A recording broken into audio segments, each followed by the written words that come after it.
سلام تانا ببزلكم ويبصحم كورا تخاتاتلتنا لومي زحقوس بسرات كاب منقسي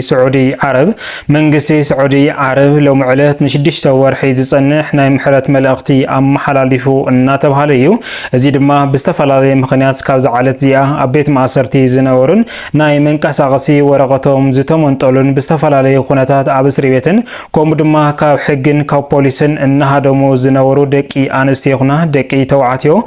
سد سعودي عرب زنورو أبز حز أوان نتخاطى شدشت ورحي ناي فقاد ورقة نكوهاوهم ناي محرز استئزاز من السعودي عرب أم حلاليفو إنا تبهاليو زي حقس بالسرات انتخون بزحزن والكعو أبز غنزي إنا تسمع زنبره بزعبه قداي هندما لومي استقال عمشتر ألو زي دما كابتان نوح أوان أبسد السعودي عرب ناصر حت زنبرت بتهم زي حقاو دلالتي نعلي كل التعامت زي تساقيتن بزح مشتر نايتهم دلالتي اتفلت ان زخونت لومي زق علعتو مشتر ألو مالتيو هيوات هانا أب إيدتهم كاب مغلا سكاب يمن استزرقح زي حقاو دلالو مخانوون لومي أك علي علا هانا بهيوات كم زلاون لومي ناب محاراو ميديا زرقي حتى لا مالتيو كدمي استوسنو معالتات مالتوون هانا مويتا تبهلا دحوري دما هانا بهيوات علايا أبستوالت اللوان توماوية منزركو زي حقاو دلالتي فلاي دما تقارو كاوزياتهم دما حدا تخلاي بزبل زفلت كاوقرو زخونا مالتوون هانا مويتا ايا نابله بفيديو اتي ريسا الناريه زيناي هانا خدان هانا ريسا النابله بفيديو النازرقح كم زنبره زي دما ناي بزحات سبات لبي سيرو زنبره نخلو سب دما تسفا اغريصون زنبره تغواريو كابزي بسبقس دما قداي هانا لومي حدش مشتر وصيو انا تبهاليو هانا امنتاي خونتات الله بهوت الله دا اتوم دللتخ انتاي زبل ملختي ام حلالفو مشتر اتوم دللتخ انتاي يمسن زبل قالعتو حبريت الله زينا واخم كنبلنا بتوساق دماتي قدمي كل تمعالتي نخل سب حزين زنبره انغاغر زعواون فوتيرو زنبره توم نلعلي سلسته اسراي زخونو اب بحر يمن طحيلو مسترفو كاواتهم حدا استرف دما تغدالاي شويت انتخون تغدالاي شويت دما بناي سلكي زغور زرر زقالعو مشتر الله زي دما مستغدالاي شويت انمن نيروم كاواتهم دما لعلي اسراي سلسته سبات زغصرو كاب تግራይ فولي بوتا رايا مخانون اتي مشتر እና ተቃላዓይ ይርከብ ማለት እዩ ነዚህን ዝኣመሰሉን ዝርዝር ሓበሬታታት ናዋኹም ክንብ ንኸውን ነዚ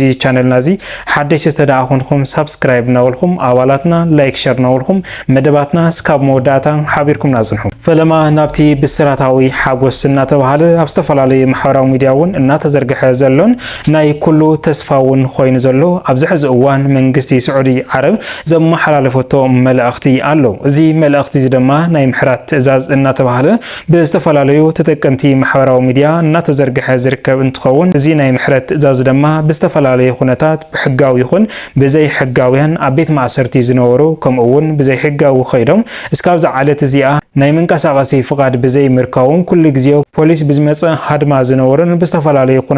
በስተፈላለዩ ኩነታት ተሓቢኦም ዝነበሩ መንግስቲ ስዑዲ ዓረብ ዘመሓላለፈቱ መልእኽቲ ንተኸታታሊ 6 ወርሒ ፀንሕ እንትኸውን እዚ ድማ ኣብ ስዑዲ ዓረብ እትርከቡ ኣብ ዝተፈላለዩ ቤት ማእሰርቲ ትርከቡ ይኹን ብሕጋዊ ይኹን ብዘይ ሕጋዊ ካብ ስራሕ መረበቶም ዝተሰናወቱ እንተኾይኖም ኣብዚ ሕዚ እዋን ትክክለኛ ናይ መንበሪ ፍቃድ ወረቐት ከም ዝረኽቡ ሓበሬታ እናተሰምዐ ይርከብ ማለት እዩ እዚ ድማ መብዛሕትኡ ዩቲዩብ ስደት ስዑዲ ዓረብ ተሓቢኡ ዝነብር ወዲ ተባዕታይን ደቂ ኣንስትዮን ብዝተፈላለዩ ነገራት ድማ ተታሒዞም ዝነበሩ ኣብ ቤት ማእሰርቲ ዝነበሩ ካብ ስርሖም ተፈናቂሎም ዝነበሩ ኣብዚ ሕዚ እዋን ናብ ስርሖም ንኽምለሱ ናይ ፍቃድ ወረቐት ንኽረኽቡ ኣብ ዝደለይዎ ሰሪሖም ዘደለይዎ ንክሓድጉ ድማ ፍቃድ ንክወሃቡ እናተሓተተ ይርከብ እዚ ድማ ንተኸታታሊ 6 ወርሒ ፀንሕ እዩ ኩሉ ሰብ ድማ ክጥቀመሉ ኣለዎ እናተባሃለ ዘሎ ስለዚ እዚ ቪድዮ ዚና ኩሉ እናዘርግሕና ነቶም ዘይሰምዑ ነስምዑ እዮም ኢና ክንብል ናብቲ ኣዘራርባ ብዛዕባ ጉዳይ ኣብዚ ቅነዚ ፈጢሩ ዝነበረ ጉዳይ ህይወታና እስካብ ዝዓለት እዚኣ ንኩሉ ሰብ ኣዘራርባ ብዛዕባ ጉዳይ እዩ ኮይኑ ዘሎ ማለት እውን ብዝተፈላለየ ሰባት ዝተፈላለዩ ሓበሬታ እናወፀ እዚ ሓበሬታ እዚ ድማ ክንደያናይ ሓቂ ኣለዎ ንዝብል ንስድራን ንቤተሰብን እስካብ ዝዓለት እዚኣ እናጨነቐን ደም እውን እናንብዕን ዘሎ ኩነታት እዩ ጉዳይ ሃና ዘይፈልጥ ሰብ የለይ ኣብ ከተማ ጅዳ ስዑዲ ዓረብ ዝነበረት እንትኸውን እዛ ሰብ እዚኣ ኣዶ ሓደ ቆልዓ እያ ነገር ግን ናብ ስደት ስዑዲ ዓረብ ዝርከባ ህይወተን ከም ዝፍለጥ ካብ ዝተፈላለዩ ዝተፈላለየ ፖሊስ ተሓበየን ይነብራ ፖሊስ ተሒዝወን ናብ ቤት ማእሰርቲ ጽንሕ ኢሉውን ናብ ኢትዮጵያ ስለ ዝምለሳ ኩሉ ግዜ ድማ ኣብ ፍርሕን ጭንቀትን ከም ዝነብራ ኩሉ ዝፈልጦ ሓቂ እዩ እምበርከስ ሃና ካብዚ ነገራት እዚ ንምክልኻል ክትብል ዒጋማ ንምውፃእ ናብ የመን ራጎ ተመሊሳ እያ ወረቐት ንኽተውፅእ ተባሂላ ምስቶም ደለልቲ ብመዘረራብ ተጓዒዛ ኣብዚ እዋን እዚ ግን ማለት እውን ድሕሪ ብዙሕ መገዲ ጉዕዞ ሃና ደኺማ ድሕሪ ድማ ሞይታ ዝብል ሓበሬታ ብዝተፈላለየ ማሕበራዊ ሚድያ ተዘርጊሑ እዚ ድማ ንኩሉ ልቢ ሰባሪ ዝነበረ ፍጻመ እዩ ነገር ግን ድሕሪ እዚ ማለት እውን ቤተሰብ እውን ሃና ሞይታ ተባሂሎም ወርዳእቲ ሰሚዖም ድሕሪ ድማ መሪር ሓዘን ኣሕሊፎም ነገር ግን ኣብዚ ሰሙን እዚ ብፍላይ ድማ ቅድሚ ክልተ ሰሙን ሃና ኣይሞተትን ዝብል ሓበሬታ ካብ ዝወፀ ኣትሒዙ ድማ እቶም ስድራን ቤተሰብን ካብቲ ዝሓለፈ ዝነበሮም ሓዘን ኣብዚ ሕዚ እዋን ብዝኸፍእ መንገዱ ሓዘን እናሕለፉ ይርከቡ ማለት እውን ሓደ መዓልቲ ሃና ኣላ ትበሃል ካልእ መዓልቲ ድማ ይኸው ሃና ሞይታ እያ ስለዚ ኣብዚ ኒኦ ሬሳ እናተባሃለ ልክዕ ከም ማንም ንብረት ብቪድዮ እናዘርግሑ ነቶም ስድራ ሬሳ እናረኣዩ ኣብዚ ሕዚ እዋን ስድራ ረኺቦሞ ዘለው ጭንቅን መከራን ልዕሊ ማንም ናብ ሕማም ዘብፅሕ ኩነታት እዩ ማለት እዩ ባርከስ ጉዳይ ሃና ሞይታ ኣይሞተትን እናተባሃለት ኣብ ዝተፈላለዩ ማሕበራዊ ሚድያ ኣከራካሪ ዛዕባ ጉዳይ ዝፈጠረ እንትኸውን ካብዚኣቶም ድማ እቲ ሓደ ተገዳሲ ኮይኑ ዘሎ ትግራዋይ ኣሌክስ ወይ ድማ ኣሞራ ሰማይ ብዝብል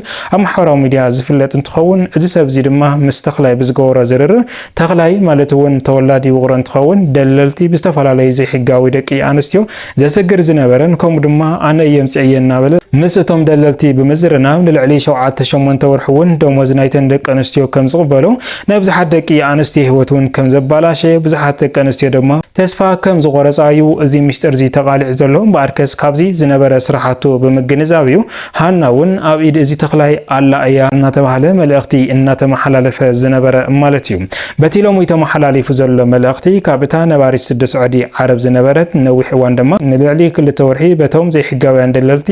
ኣብ የመን ራጎ ተኣሲራ ዝነበረት ሚስጥር እቶም ደለልቲ እትፈልጦምን ሎሚ ዘቃልዐቶ ሚስጥር ግን ሃናስ ካብዚ ዓለት እዚኣ ብሂወታ ከም ዘላ እያ ሓቢራ ዘላ እዚ ማሕበራዊ ሚድያ ማለት እውን ሃና ብሂወት ከም ዘላ ሚስጥር ምቅልዕ ድማ ካብ እቶም ስድራ ሃናን ጉዳይ ሃናን ነቶም ደለልቲ ኣመና ጠቂምዎም ምክንያቱ እንድሕር ደኣ ብሂወት ኣላ ተባሂሉ ሰብ ቅርሺ ከዋፅዩ ኣብዚ እዋን እዚ ድማ ዝዓገትዋ ንቅርሺ ወይ ድማ ንገንዘብ ኢሎም ስለዝኾኑ ንኣቶም እውን ፅቡቅ መገዲ እዩ እናተባሃለ እዩ ሓበሬታ እናተሰምዐ ዝርከብ ማለት እዩ ስለዚ ብሓፈሻ እዛ ሰብ እዚኣ ብዛዕባ ሃና ዝመስከረቶ እንተደኣ ሃልዩ ሃና ብሂወት ከም ዘላ ኣብ ኢድ እቶም ደለልቲ ከም ዘላ እዚ ዘይሕጋዊ ደለላ ድማ ሳንሰለታዊ ካብ ትግራይ መቐለ ዝተበገሰ